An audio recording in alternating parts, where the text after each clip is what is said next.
Welcome into the College Football Overtime Podcast. My name is Garrett Chapman. His name is Abe Gordon. We got a lot to jump into here today. Lots of week 4 reactions because Tennessee just rolled Oklahoma.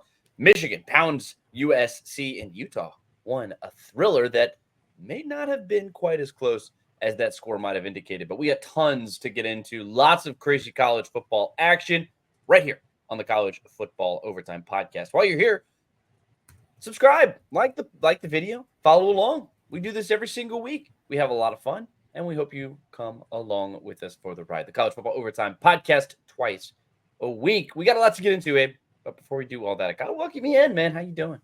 I'm doing good, Garrett, man. Just another fun week of college football. Look forward to breaking it down with you, man. It was, as always, noon tonight and even beyond on Saturday. Yeah, and honestly, let's start in the evening because this game was wild. Because Tennessee, the hype train for the Volunteers right now is in full effect. Everybody is all aboard. Doot, doot. That's the Tennessee hype train, and it is picking up steam. And they did this in an interesting fashion because if you come back to me and you tell me that Nico Almaleva is held to 194 yards, he turns the ball over, Dylan Sampson doesn't eclipse the 100-yard mark, they only score 25 points, like little things like that, I would have said, wow, Oklahoma probably had a good chance of winning that football game. They mucked it up just enough. I mean, Tennessee didn't always look good. The problem is they connected on just enough.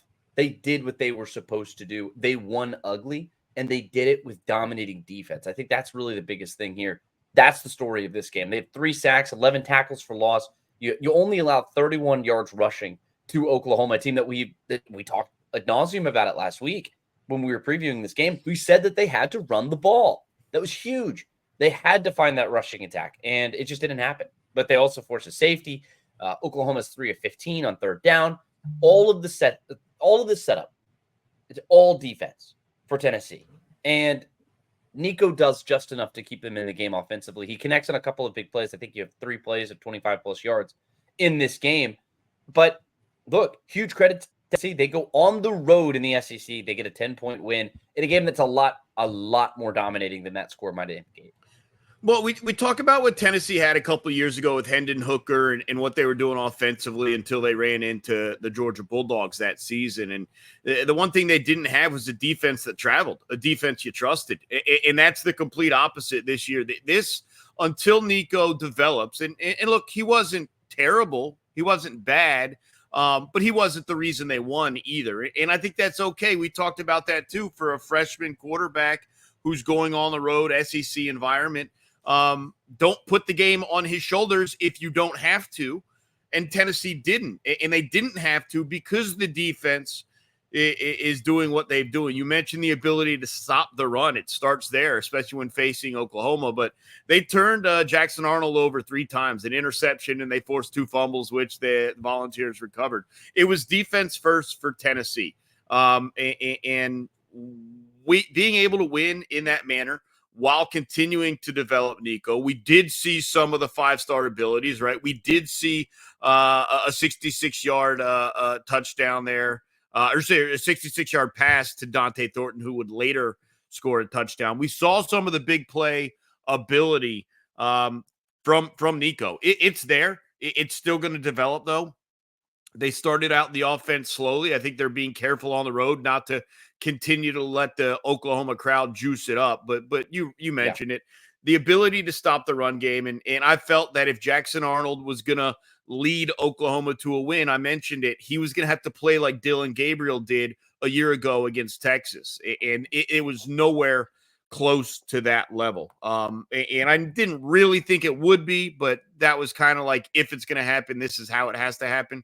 Mm-hmm. That was at no point going to happen on Saturday night. Tennessee came into town and took care of business. And you start to ask the questions because you're going to need to see defensive capabilities from some of these other teams that are competing for a title. I think we've seen it now from Tennessee.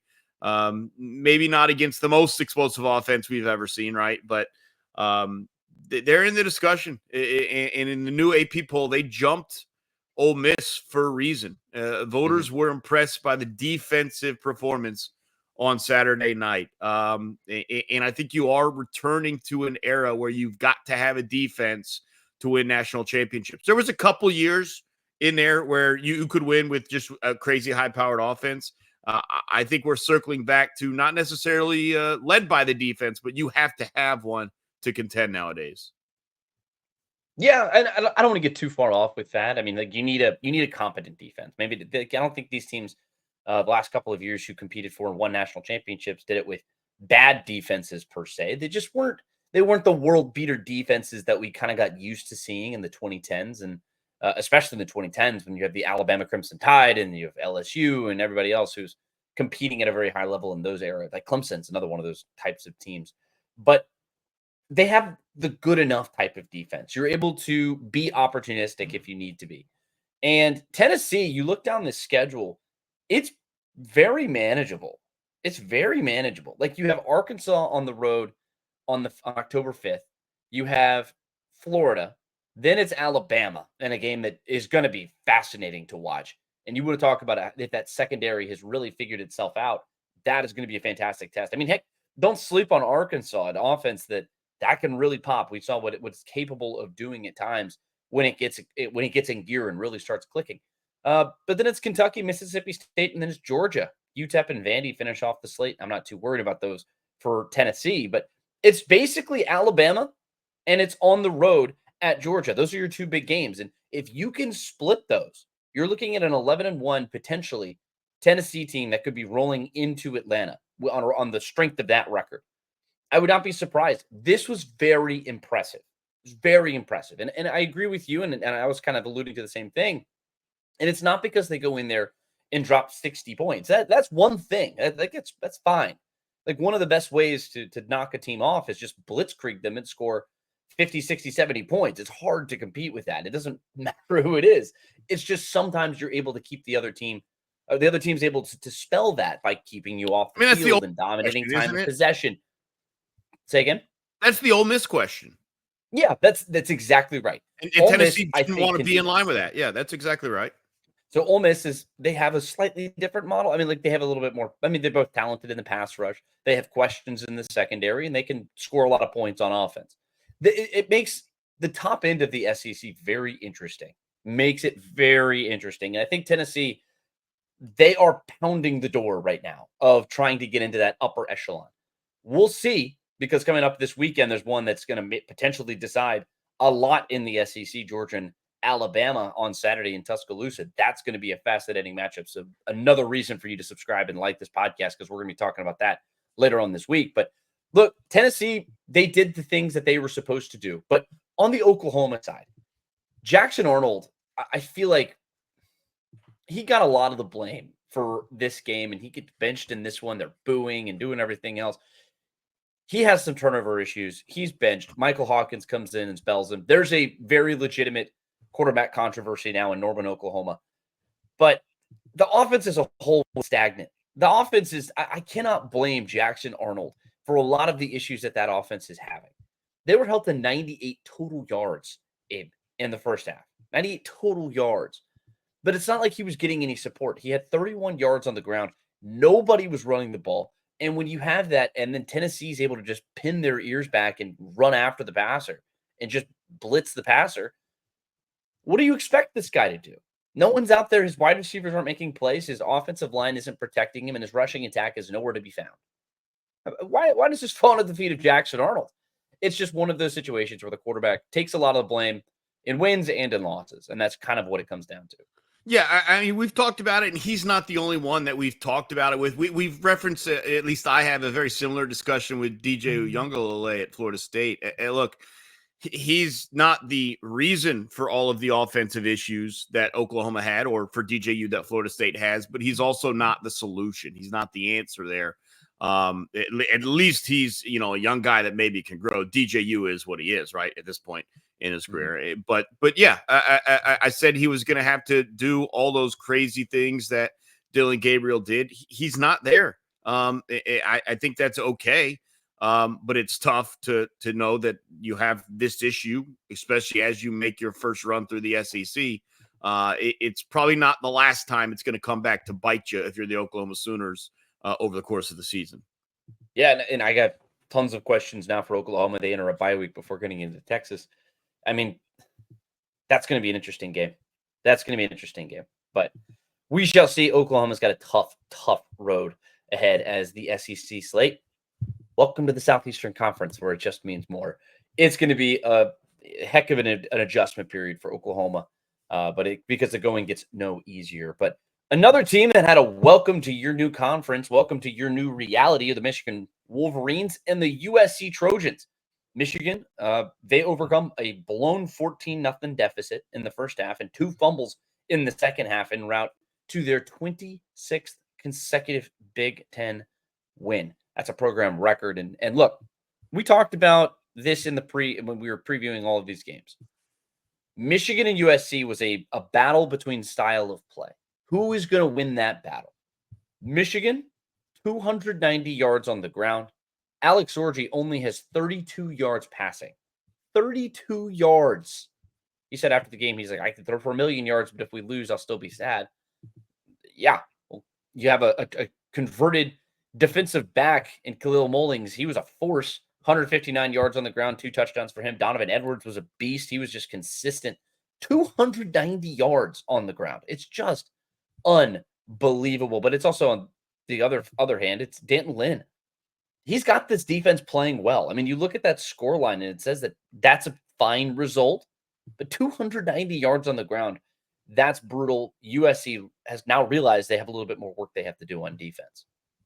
Yeah, I mean, look, USC has no one but themselves to blame for this one. At multiple opportunities and moments in this game to grab control, and they continued to hand it back to Michigan. Obviously, the backbreaker was the pick six, because they really had control at that point. But I mean, look, you can go how many times in the second half where it was USC in position to recapture this game, and they just continued to hand it back to Michigan, the momentum, the advantage, and you're right, like. If I'm USC and I'm Danton Lynn, there's only one way that Michigan's going to beat me. And I am going to sell out no matter how many guys you got to put in the box. I'll leave one DB out there and play with 5 linebackers. I don't care.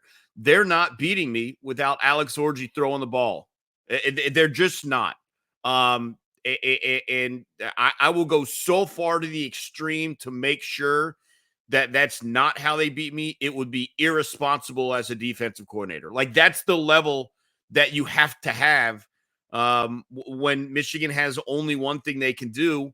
To allow them to do that is inexcusable. It really is. 7 completions for 32 yards. And the rest, as you mentioned, on the ground.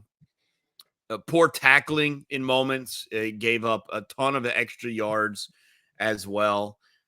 It's just they did not look prepared early for the physicality. That's what you saw Michigan get out to the lead when they did finally adjust to it. They just continued to shoot themselves in the foot. They were the better team. They could have been the better team. They really should have been the better team. But look, how many times have you and I talked about a game where we feel the better team did not win? This is not the first or last time in that one. But from Michigan's aspect, important win to kind of restabilize a little bit. You couldn't have 2 losses at home this early into the season. Again, I don't think Michigan's going to be anything special over the course of the season. Certainly other teams that maybe have a little bit better defense will limit them in the run game. And then you still have some real problems, right? With 7 completions and 32 yards. So there's still a lot of space for Michigan to maneuver. But this was a big win to kind of slow down the season just for a moment, steady things and kind of reassess what you want to do offensively. But very disappointed if I'd be a USC fan, because this game was there to be had. The pick 6 was just devastating. It really was. Yeah, I mean, look, USC had every opportunity to go out and win this game. Yeah. And what an introduction it would have been. But look, I mean, it's full credit to Sherrone Moore in Michigan. I had buried him. Honestly, I thought that the mentality around that program was dwindling. The strength of that program had left. but the identity is clearly still there. They you bring in Alex Orji, you make it very clear. And I kind of like what your point was with I'm stacking the box, I'm loading it up, and you're not beating Bro, me. You have to beat me over the everyone's top. there. Yeah. I just it's so strange. You know it's coming. You know what's coming, and you still can't stop it. And that is what makes Michigan players so proud of their program. And I get it.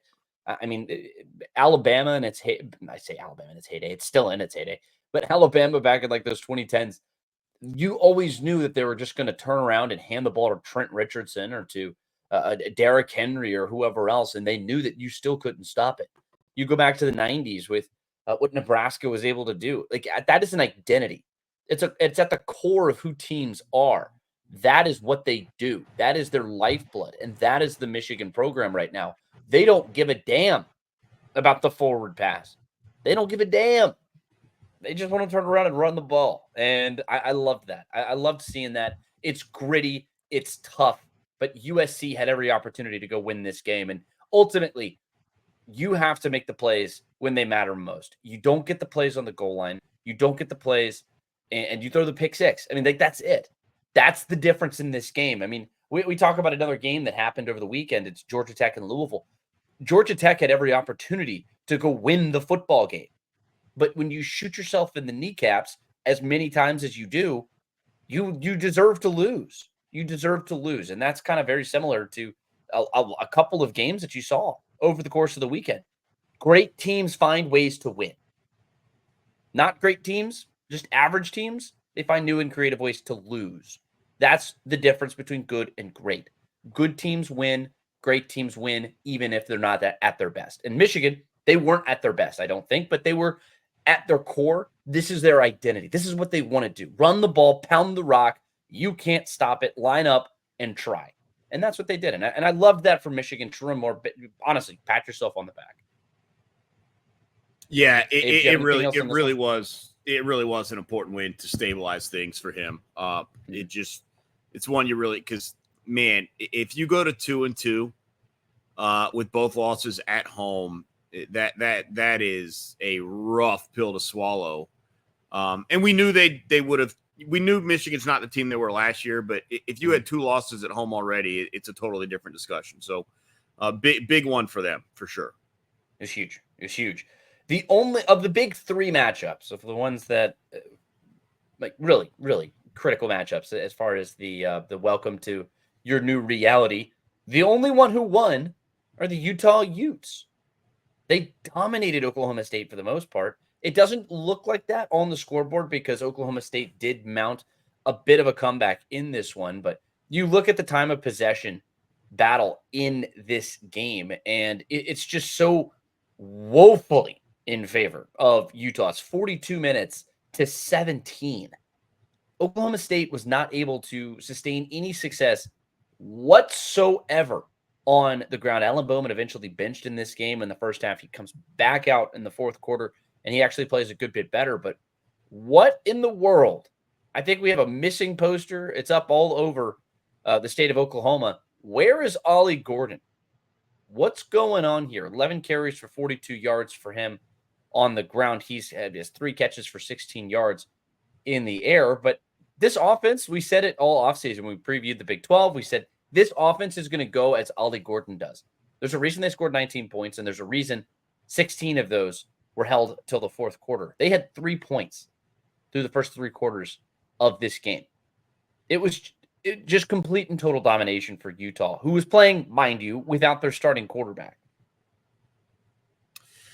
Yeah, I mean, Isaac Wilson in the game here in place of Cam Rising, who just his finger just wasn't good enough to give it a go. Relatively smart game plan.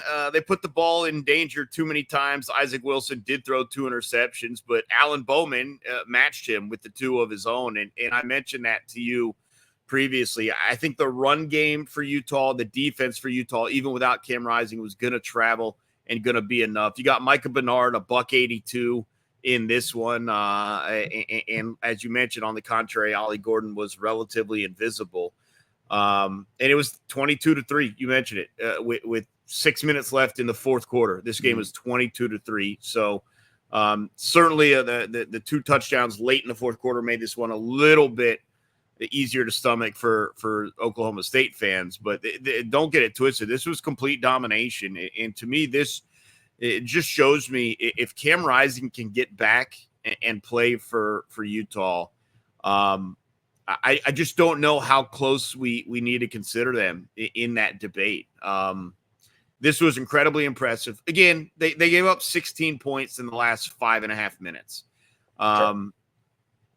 This was on its way to being one of the more impressive wins of the season. Maybe not quite Georgia, Clemson, maybe not quite Texas, Michigan, but it is going to be right there. And so the late scores kind of changed that. But man, if they can get Cam Rising back and he can stabilize that offense and make them even more multi-dimensional and not just rely on Micah Bernard, sky's the limit for this Utah team. And based on a couple of other results in the Big 12, they are right now the very clear front runners to be champions of that conference. Yeah, I think this was a definitive. It was a statement game for Utah and Oklahoma State. I mean, I thought they had an opportunity to really come in here and make a potential statement for themselves. And Utah just dominated them. They suffocated them, and they did it without their starting quarterback. You nailed it. If he's in this game, I think they probably go win this. I mean, they dominated, obviously, like we talked about how they were taking them down for much of this game. But you have Cam Rising in here, then you likely won this going away. Like Utah turns the ball over 3 times in the first half, and they still led 10-3. You have the tools to dominate the Big 12 this year. You have a suffocating defense, and then you have a grizzled veteran under center. But damn it, he just needs to stay healthy. And that's really the biggest thing that's going to hold this team back this season. If he cannot stay out on the field, then what's the point? I mean, Isaac Wilson was fine. I mean, he comes in here, he has the 2 interceptions, but generally speaking, he does fine. They want to run the ball. That's okay. 249 yards as a team on the ground, that'll get it done. You can do that. If you can do that on a consistent week in, week out basis, you're going to win a lot of football games, especially if you're forcing several turnovers. That also just helps in general. So it is the identity of Utah. We talked about the identity for Michigan. It's very similar for Utah. It's just, I think they have a little bit more consistency under center, just at the quarterback position. It's just, the guy's got to play. The guy's got to play. But if you suffocate teams the way you do, then they're going to, I don't really see who's going to run with them right now in the Big 12, because we have another game that we're going to talk about where I'm a little disappointed by what happened in that game. I'm a little bit surprised too, but we'll get into that one here. Real quick, I just go ahead. The Ollie Gordon thing, we don't know, but like, what do you think is going on there? He's been one of the best running backs in college for 2 years now, and it's just I start to wonder if maybe he's not 100%, and there's something they're not telling us. Something's going on. It just I don't have an answer. I don't expect you to have an answer, but there's very clearly something going on there. I wish we knew what it was. Yeah, and hopefully it's nothing serious and he's all right, but he is not. He's just hasn't been up to snuff here as of late. But let's keep it in the Big 12. I want to continue and jump into this game that I just teased a little bit. BYU, Brigham Young, they get it done in the biggest possible way, 38-9. They probably also had the play of the season so far with that gorgeous punt return for a touchdown that went 90 yards, catches it off. Kingston, I think was his name. He catches it off the bounce, rotates it all around, and then skedaddles down the sideline, showing off some of that speed. My goodness, 38-9. I had a good feeling that BYU was going to be a good bet to cover the spread, but to win like this is sheer domination. Johnson was just not great in this one. He throws the interceptions in this one. Jake Ritzlaff was solid. He was not spectacular, but he was solid. He did exactly what they needed to do. And considering the scoreline, like you would think that that Kansas State and BYU, I mean, you would think that there was just this massive discrepancy in terms of total yardage. It all came on the ground. DJ Giddens had a good day. Avery Johnson had a good day rushing. But they lost 38-9. Like, you go to the BYU side, they only had 92 yards rushing. They only had 149 yards passing. Kansas State, you look at the box score, and all of a sudden you're saying, wow, Kansas State won this game. They just hand the ball off and let them run. Farthest thing from the case. And that's the difference about turnovers. Turnovers are the ultimate havoc creator, and they blow people's perceptions of what games are, right? You had 3 fumbles in this game for Kansas State. You have the 1 fumble that was lost. You have 2 interceptions. That is the difference. That's what turns a potential football game into a blowout. Yeah, and you mentioned the punt return, which the highlight's incredible. But yeah, this was a defensive and special teams performance win for BYU. You're right. The offensive numbers are average, pedestrian. Retzlaff was the BYU quarterback was efficient, right? 15-21, but $150 through the air. He did get the 2 touchdowns, but nothing that makes you do a double take and say, look at this offense cook. This was a defense and special teams victory. They are the ones who should get the game ball in this one. And Avery Johnson was entered this game after the way he had played this season as like a fringe dark horse Heisman candidate.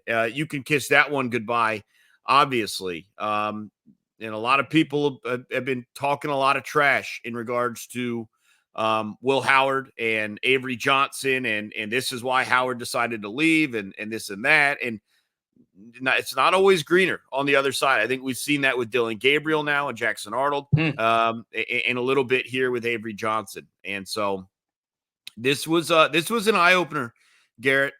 This was a game I saw was going to have a late kickoff, and I said, "Oh man, I wish there was a better game," because it's essentially the last game of the night, and it's probably going to be a blowout.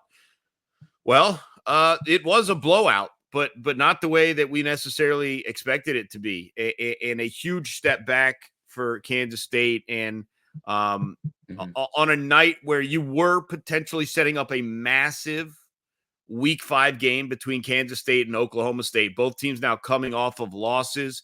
It's essentially a Big 12 title eliminator match to an extent. But now you got to look out for BYU. They're going to be favorites in I would imagine potentially if they're favored over Oklahoma State, they're going to be favorites in all but one game. That's on the road at Utah. That's way down the road. BYU is a team to look out for in this conference right now. They're a team that could run the table, maybe lose to Utah and still find themselves as a one-loss Big 12 team playing in that title game. So it's going to be very interesting. Now, that tough, right? We would have said that about Kansas State. You got to beat the teams that are in front of you and handle business. So I'm not suggesting that they will, but certainly an eye-opener in that conference. There's no doubt about that. Yeah, a stunner. 38-9 was your final score. Kansas State blown out. They were very close to getting back into this game, too. Kansas State felt like they had – You look at it, the way that this game actually unfolds, Kansas State was doing their game plan was working. Everything they was were good. Right there, and then after the punt and return, it got away from them, and that was that. It's one of those situations where, as a coaching staff, this is the kind of game where you have to be very careful not to lose your team, because very often people just look at the score and they go, "Oh my God, you guys got destroyed." When in reality, they really didn't get destroyed. Like, this isn't like a season ender. Everything is still in front of Kansas State right now. You just don't have a margin for error anymore. And look, BYU is on top with Utah right now, but UCF, Cincinnati, Colorado, I don't know who that second team is right now. It's very convoluted and very busy. Why wouldn't it be Kansas State? It could end up being BYU. But it's only one game into the conference slate. You have no idea what it's going to end up being. So if you're Kansas State, just keep your head up and keep fighting, keep trying to churn out performances, because you still got a lot of football left to go this season. But another one that I want to talk about right here, we're going to go over to the Southeastern Conference, where Missouri, they're still quivering right now. I think the shivering that I'm hearing is just the aftermath of nearly getting not blown out, upset. I just read blown out. My brain just calculated it. They almost get upset by Vanderbilt 30-27 in overtime. And this is just a clunky game for Brady Cook and the Missouri Tigers in a day where Nate Noel goes just bonkers in the rushing attack. Oh, has a $199 on the ground. But Vanderbilt was doing pretty much what it wanted to. I mean, like they were the better team in this game. Like they were, I feel like they were just clearly a better team considering they were on the road. You're in double overtime. Double overtime and you lose this game. And Vanderbilt losing in the way that they did was just so unfortunate. But it's one of those things. You look at the box score too. Missouri way outgains them 442-324. Brady Cook was solid. Luther Burden did what he was supposed to do. He stepped up in a big moment and made the plays where he had to. But Missouri, I got some questions, man. That was tough.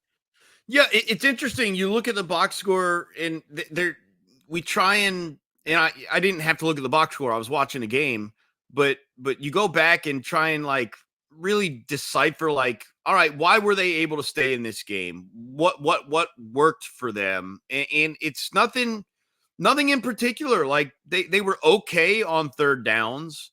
But they let Missouri be okay on third downs too. No great run game, nothing great out of the pass game. They didn't turn the ball over, but they didn't force any turnovers. I don't believe. I mean, I'd have to go back and look at maybe like starting field position. Like that's the level of like analytics we're having to diagnose how Missouri, or excuse me, Vandy was really able to compete and contend in this game. Yeah, it is alarming because there's just no world right now, and I'm not saying that Missouri can't improve, right? But there's just no world right now where defensively they're good enough to contend in the SEC. And I'm not talking about game in, game out. I'm talking about for the conference title.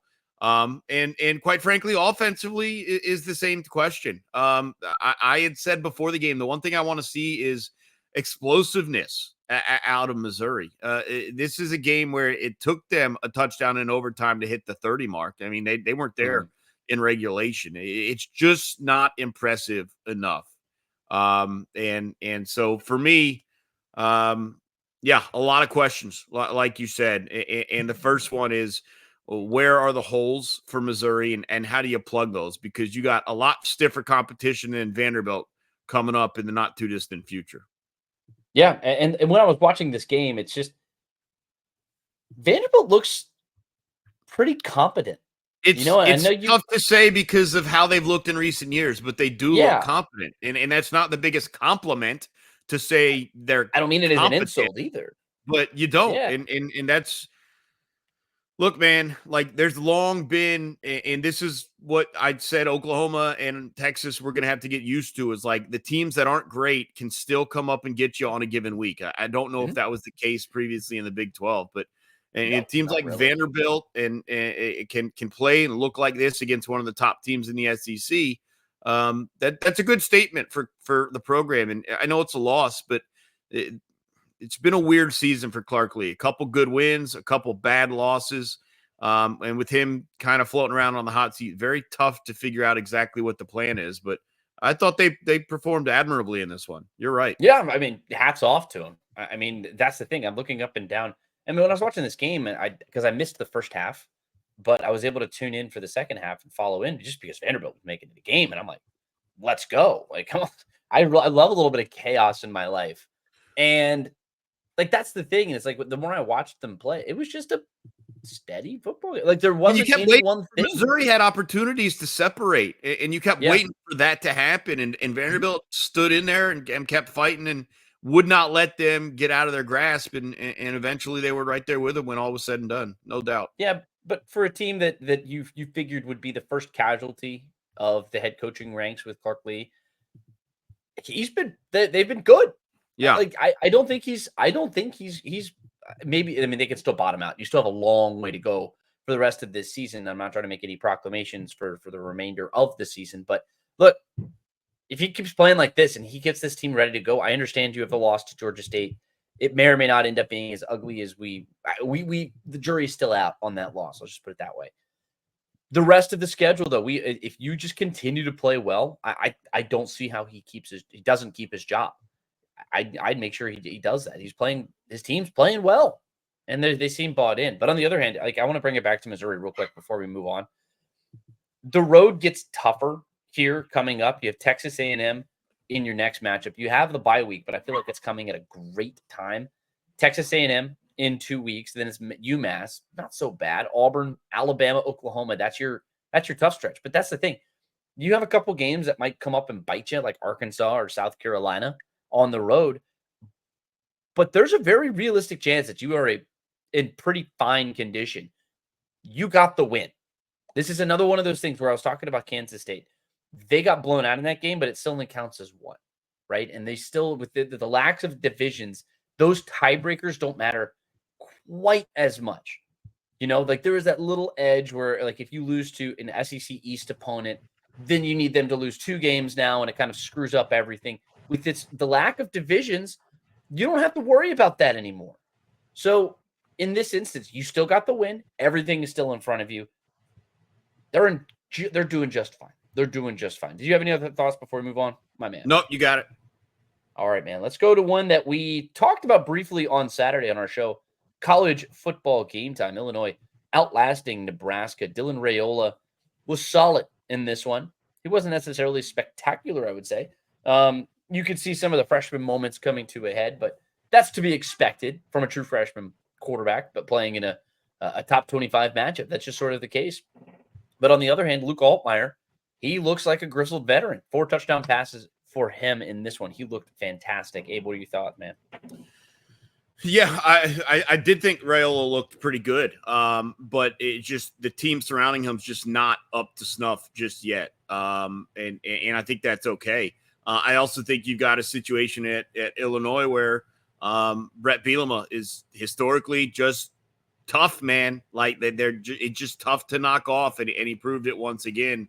And obviously that sets up a massive matchup this coming week against Penn State. Look, I was impressed with Dylan Raiola. I know they ultimately didn't get it done.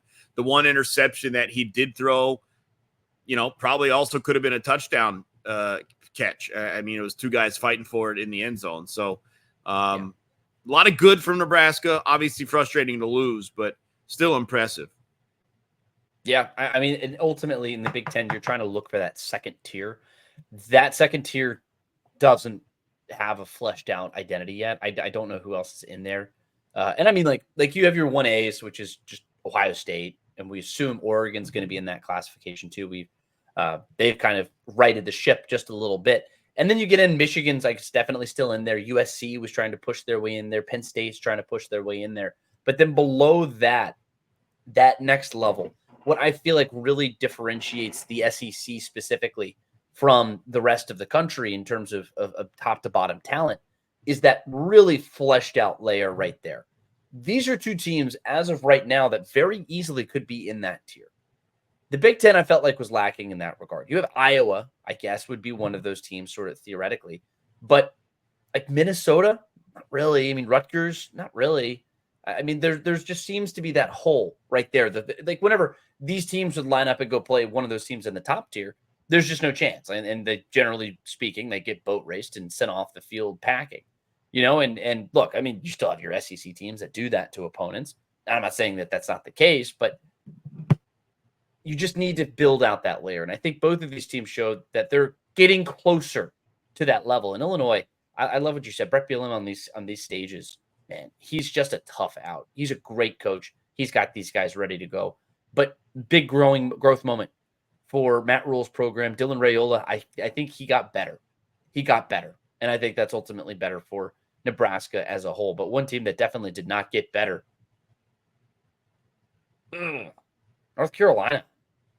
What the hell happened here? 70 points. I understand it's James Madison, the world beaters, the beasts of the Sun Belt. 70 points. 70 points. Yeah, they lose this one. Now they're talking about potential Mac Brown retirement at this point. I mean, it was just an onslaught of just domination. And I mean, this is brutal because you look at it, 50 points. Your offense scores 50 points. You should be going, wow, that's a pretty solid day.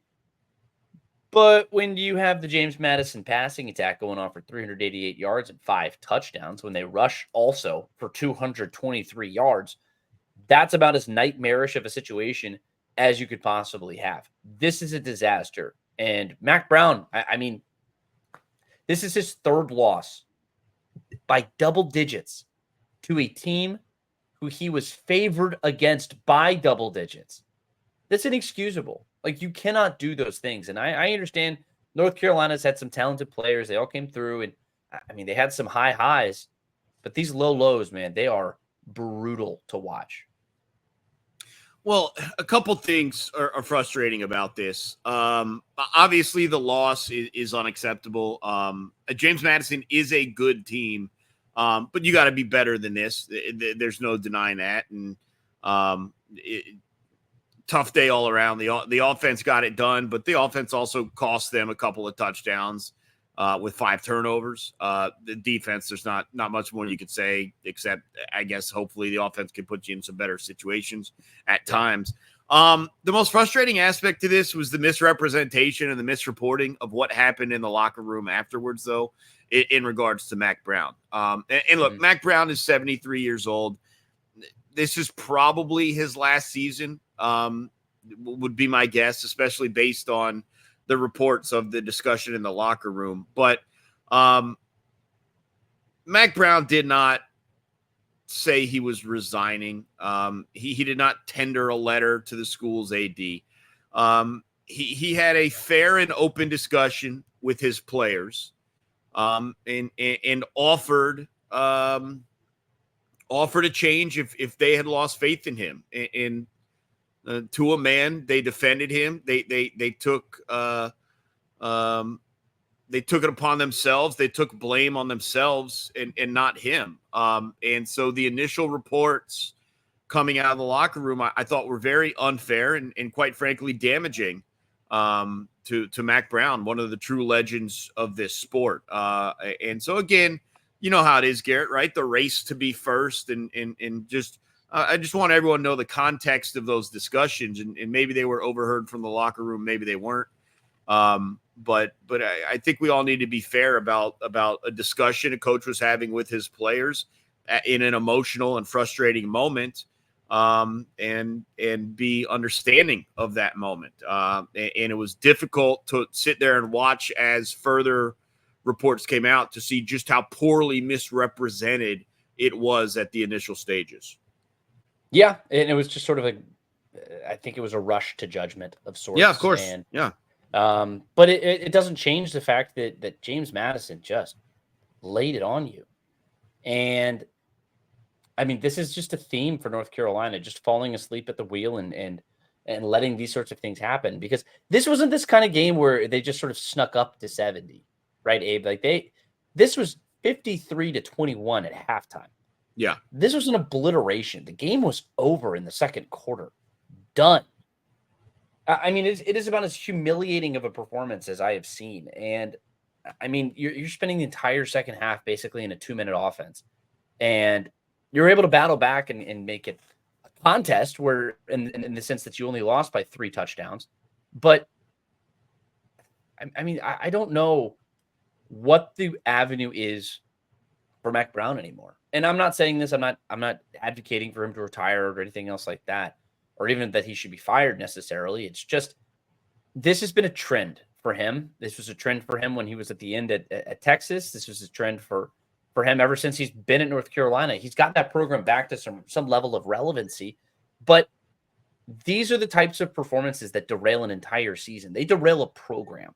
You lose games like this, and I don't want to be too hyperbolic or overreact quite too much, but you lose games like this to opponents like that. And I understand James Madison's a good football team. I have a lot of respect for James Madison. I have a ton of respect for those guys.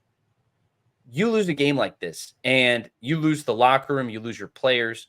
It's about as ugly of a performance as you could possibly have. And I'm fascinated to see what they do over the next couple of weeks to recover from this, because when Florida State had this happen to them in the Orange Bowl, I think you still see some of the results of that, if you will. you have 70 points dropped on your head. That's about as tough as it can possibly be. But anything else you want to have on this one?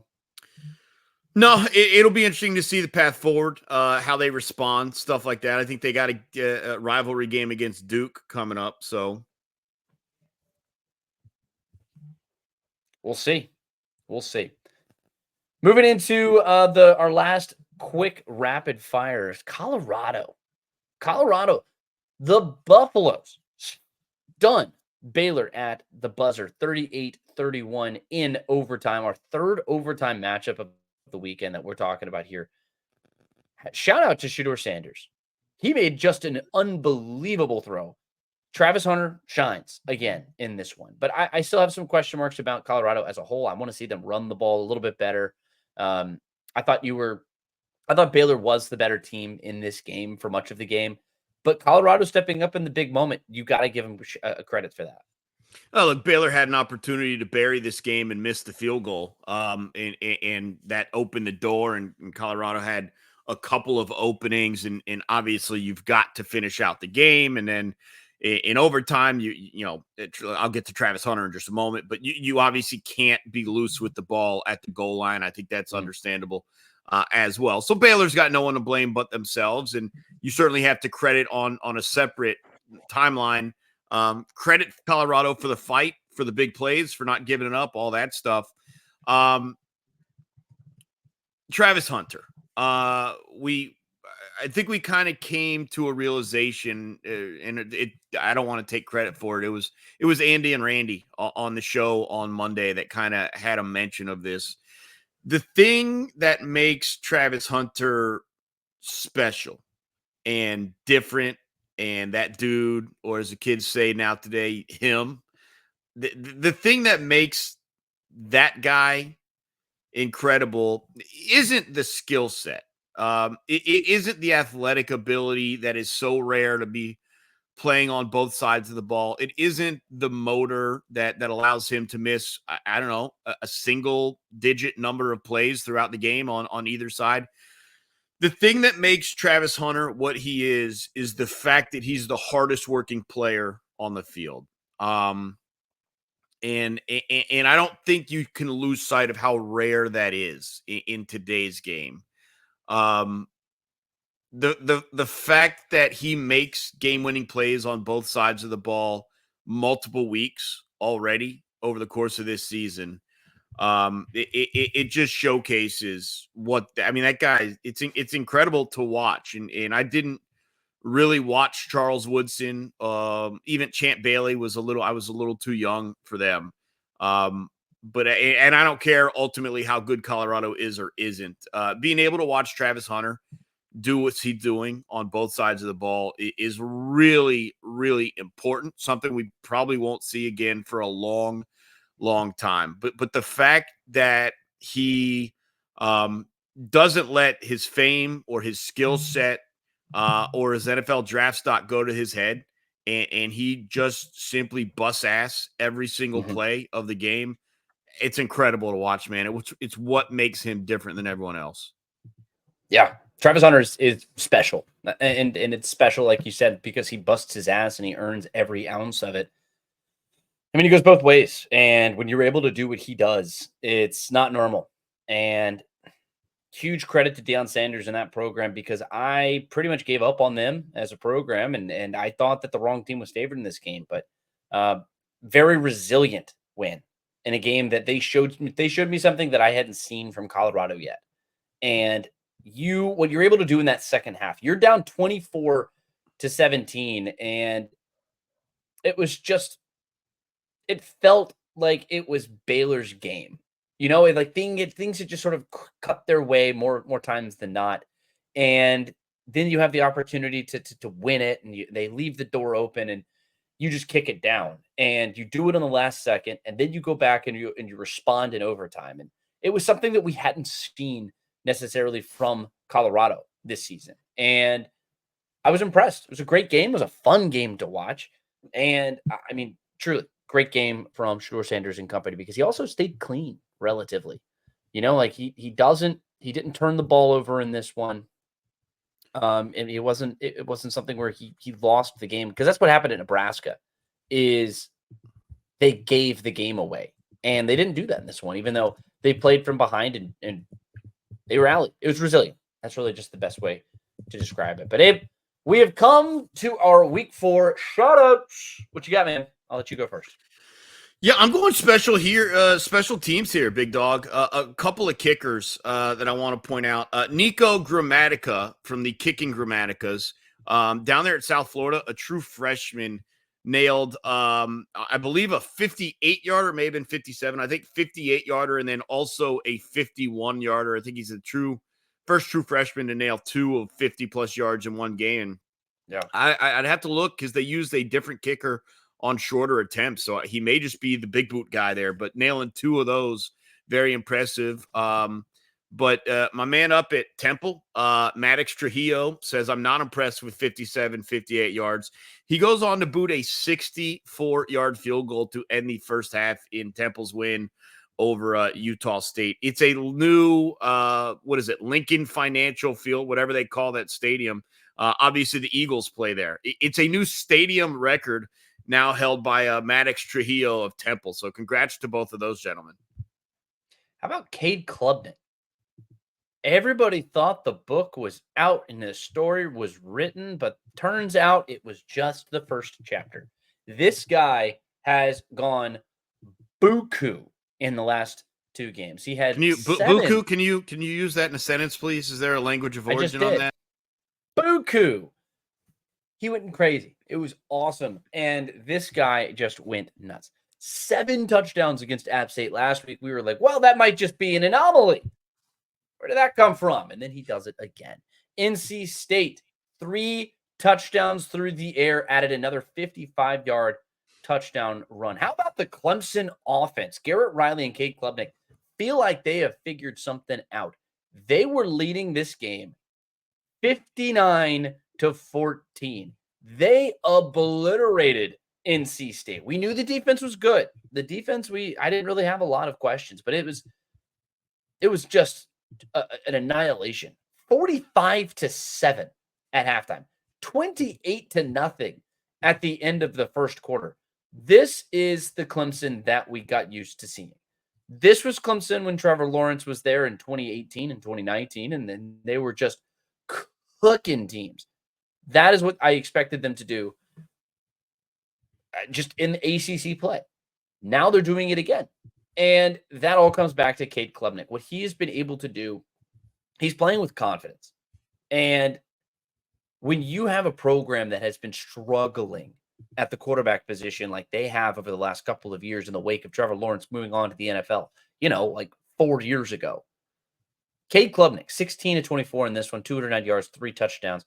Just a fantastic performance. And the explosiveness feels like it is coming back. You have a wide receiver. Your wide receivers go for longs of 25, 40, 31, 25, and 18. It was just a dominating performance. And then your rushing attack, 38, 55, 19, 18. You're picking up big chunk plays. The offense is back, man, and this is a different Clemson team. And this is why you can't write the book on a team this early in the season. I said this last week, and I've been saying it all season. You cannot make conclusions right now. You only pick up more information. That's really what it is. And Clemson is moving in the right direction. That was fun. Abe, that was fun. We should do this again soon. How about later this week? Sounds good. We'll be here. College football overtime. We do this twice a week, every single week, all season long. We have a lot of fun. So I hope you join us. Like and subscribe. Follow along all season. We will keep you updated. College football overtime. We will see you again. We have our week 5 preview show coming up. Several compelling matchups, including one big one over there in Tuscaloosa. The Dogs are heading over there to Tuscaloosa, Alabama to take on the Crimson Tide. Having a real welcome to the SEC for Kalen DeBoer. We are going to talk all about that here on the College Football Overtime Podcast. So make sure you are also here with us. Thank you so much for listening. We will see you again later on this week. Thanks so much for listening. We'll see you soon.